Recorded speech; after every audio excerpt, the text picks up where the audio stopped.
Baby Doll from my Stampin' Spot. I am here to share with you another episode of Why Do I Need That Stamparatus? So, while we're waiting for everybody to tune in, I'm just going to make an adjustment here. You can see a very messy desk here. I have been revamping my stamp room. Excuse me. Actually, maybe I'll pitch and show you. I don't know if you can see my new chest. I brought the stamps way down. Lamps are going away. So we still have a lot of work to do here, but if you saw my video yesterday, we are really making progress here. So, okay, let's talk about what we're doing. I know this is kind of an odd thing because we're going to be using the Stamparatus, but I'm first going to show you how to make a template. We are going to focus on making a wreath today. So here we go. Now I have my square dies, and I am choosing the largest non-scallop square die. It is 2 7/8 roughly from edge to edge. Now that's not the inside cut, but I am going to just put it on here and run it through. I know this seems odd, but you'll get it in a minute. So here's the thing. I'm sorry about the wiggle. Sorry about the wiggle. Do not do this on black paper. Although black seems like it would be the most obvious. You don't want to do it on black paper because the base of your Stamparatus, if you're using the foam, is black. And then it's really hard to tell. So we are going to put the die in the opposite direction. Now, a lot of people would measure the distance and line up the points. I am going to eyeball it because no one wants to sit here and watch me measure all that. But you get the drift. Probably eyeballing it is just as okay for you too. You can let me know what you did. Okay, I'm going to put my big shot away now. This is going to be my wreath template. And I'm going to put my die back so I don't lose it. Okay, I have cut a whole bunch of pieces, 2 5/8 squares. This is what we're going to stamp on. I need a piece of my grid paper. Not because I need the grid, really. It's just to protect the base of my Stamparatus. Now, I got multiple sets. We'll talk about why I chose those in a minute.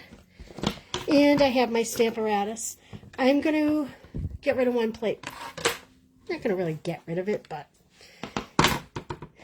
see, had we gone with black, how confusing it would be. So, here we go. These are all photopolymer. Oh, that one's red rubber. So the black mat will come and go. These are photopolymer. So my thought here was, I need a magnet on the back. And again, I always like to put my square up as high as it goes. I'm going to take one little white square. See how it fits in there nice? Again, I cut these 2 5/8 by 2 5/8. I'm going to use a little image to make a wreath. I thought that might be pretty, but we're going to start with this little flower here. And actually, because it's red rubber, I'm going to get rid of my foam. And we are just going to use the base. Okay, now, oh, isn't that beautiful? I forgot my inks. Let me grab my ink tray. Do you all save your paper pumpkin Stampin' Spots? I saved mine in one of these little containers I bought from Michael's. It's very useful. And then you have all your Stampin' Spots. Now, I am going to put my flower, let's see, I guess it doesn't really matter how it goes. I'm going to put it on there, and I'm going to pick it up. Now, here's a tip for you. This is framed for you. Put your stamp set under your door. I think I've mentioned this before. It helps to stabilize it when you are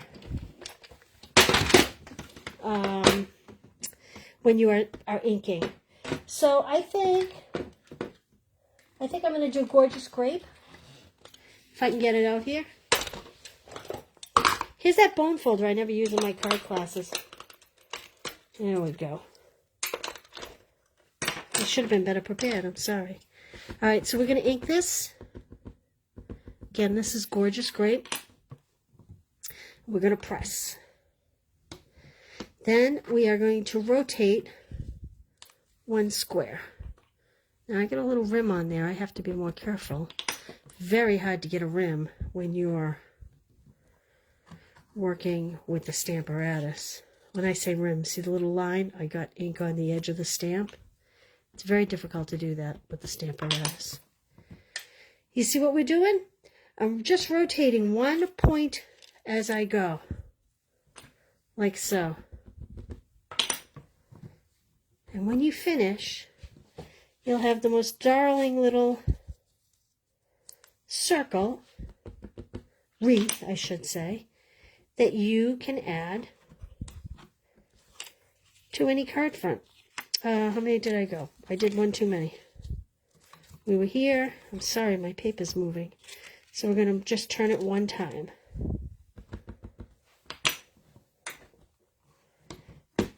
And I'm going to do it again. Now you'll notice I'm not using the magnet to hold down my white paper, mostly because I cut the white the same size as the inside of my die cut. Like so. Now, let's add a little green leaf. How about that? How about this little sprig right here? Just to add a little greenery.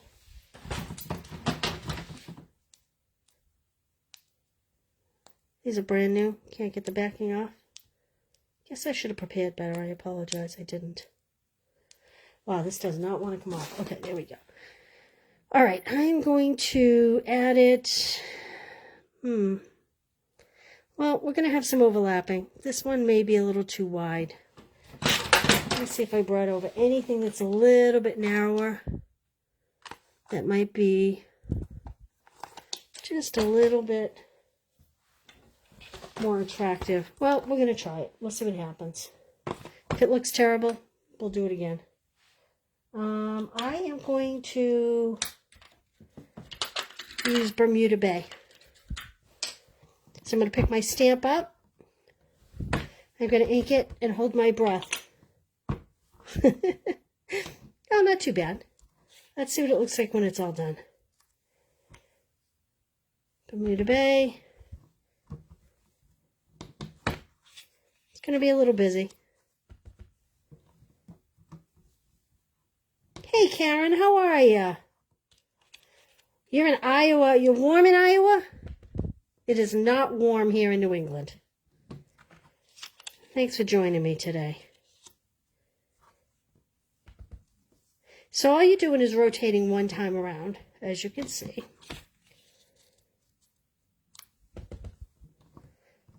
See how much better it looks once you get it all in there? So it was here, so I need to go here.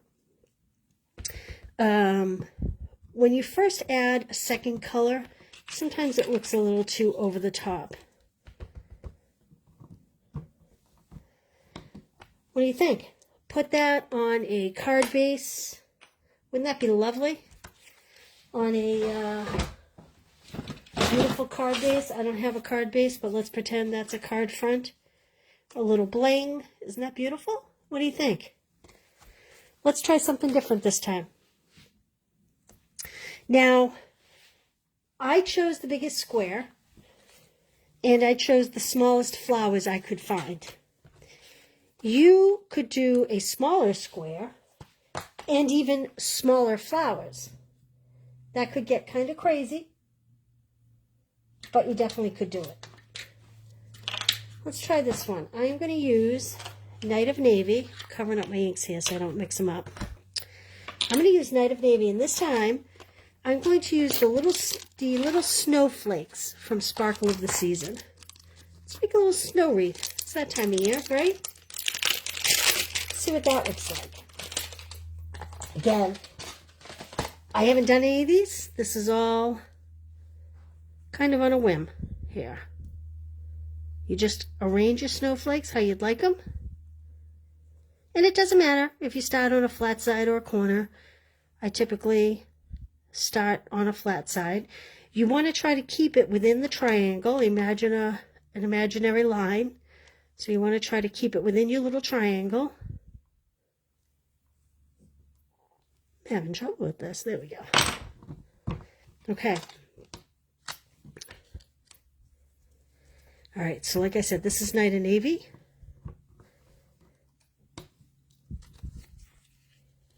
Now, I am going to do every 2. So 1, 2, and I will explain why in a minute.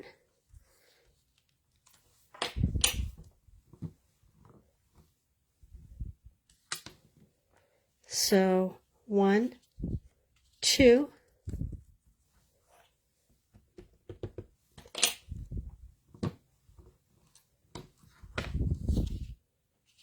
1, 2. There are so many stamp sets that have little bits to them. Okay, now, this is where you need a wipe, and I didn't bring one over. So I am going to literally just do that. And I am going to add, I think I'm going to add Pool Party. Is that what I have? That's what I have. Because to me, when I make a card, I love to do snowflakes in Pool Party. Just don't forget to rotate this once before you stamp again, like I almost did.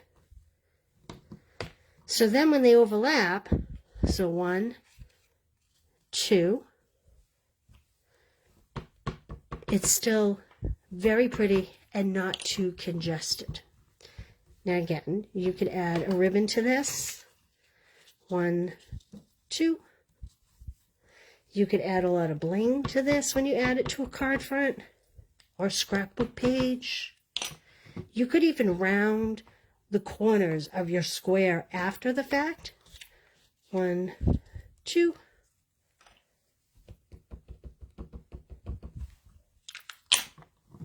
There we go.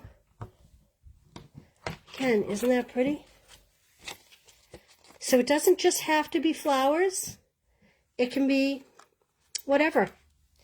All right, I am going to tease you with, if you saw the beginning of this video, you saw that I'm tearing apart my stamp room. So I did not take the time to pre-prep card bases for this. But I will build these into cards and share them with you tomorrow. But before I do that, hi Gay. Sorry, we're a little crooked here. I do want to share with you that if you don't want to use your square dies to cut yourself a template, you can get yourself some graph paper and draw yourself a template. So I have a 2.5 inch square, a 3 inch square, 3.5 inch, a 4 or 4.5. I mean, that outer square would make a very big wreath. Too big for a card front, really, but you could do it on a scrapbook page. But again, this requires a little more work, a little more, you have to be a little math-minded to do this. But it's worth it, because once you do it, you have it. And if you did it that way, you would take your paper template, hold it down with a magnet, and place your square on whatever color. So mine's an odd shape to this, but you would place your square, line it up on whatever color, like I'm using green right now, like that. Okay, same idea, just a little more work. This is super easy with the Big Shot. Okay, if you make anything, send me post a picture of it. Let me see how it came out. Thanks for joining me. I will see you next month. It'll be our last episode of Why Did I Buy This Stamparatus? Or Why Do I Want This Stamparatus? And like I said, check back tomorrow and I'll post a couple cards. Thanks for joining me. Bye.